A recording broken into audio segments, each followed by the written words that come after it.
This is the last one on industrialization, just two. This one's called How to Make Money 101, like the class in college, right? Here you go. First off, we have to get some economic terms down. Number one, capital. Capital is not the idea of money. It's the idea of ready money. If someone comes to you and says, hey, I can make you $50, but you got to give me a week.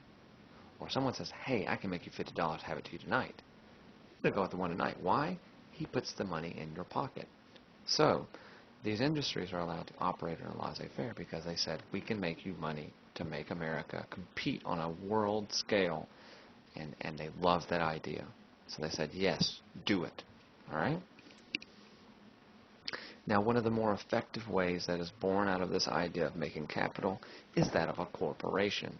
A corporation is a large business, and they said, we have many minds working together, and we can make more money, and we can make it faster than a smaller company.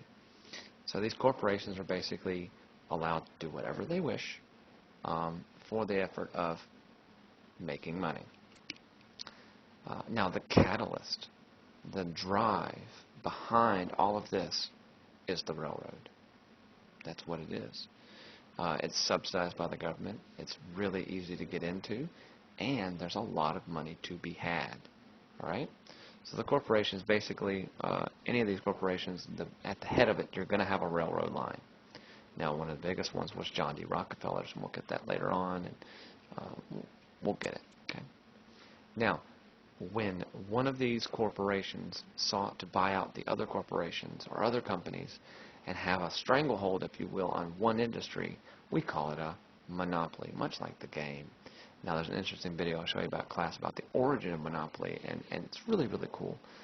So a monopoly is when one company controls an entire industry, and you don't have that. Do we have monopolies today? No. We'll get there later on. Now, how do monopolies work?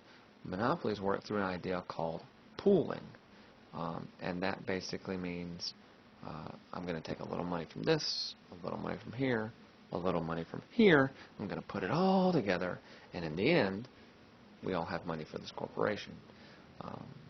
Like an office pool, and everybody's contributing money, but only one person is taking it out. The monopoly, the guy making the money. Okay? Now, very similar to a monopoly is the idea of a trust.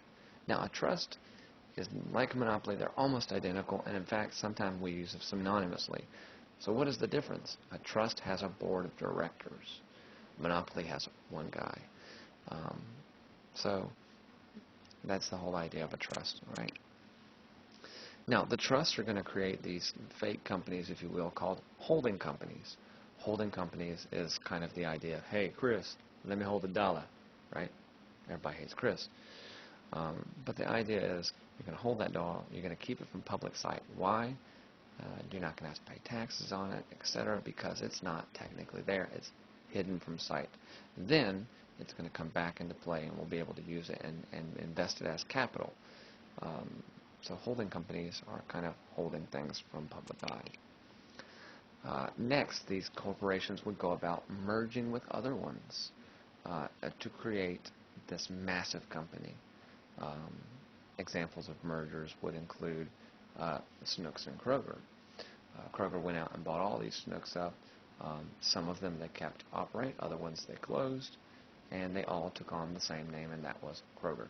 All right? That's a merger. And if you think about merging on the street, you see that's when cars are coming up and you have like the car going straight like this and you come in like this.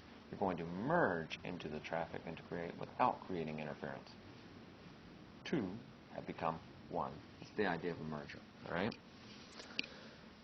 Now, there's a very good show on the History Channel, and it's called The Men Who Built America. If you ever had the chance to see it, look at it because not Ford, because we'll talk about Ford later on, but Rockefeller, Carnegie, Morgan, and Vanderbilt we're going to talk about in the next little thing called Big Business. So make sure that you kind of get the idea here. Now, my song for you, if you will, is Crazy Train by Ozzy Osbourne. Because much like the song, and we're going off the wheels on a crazy train, we were so excited by this, but we didn't understand what it was going to cost. We didn't understand the ramifications, the effects of all of our greed. And so we'll get that later on.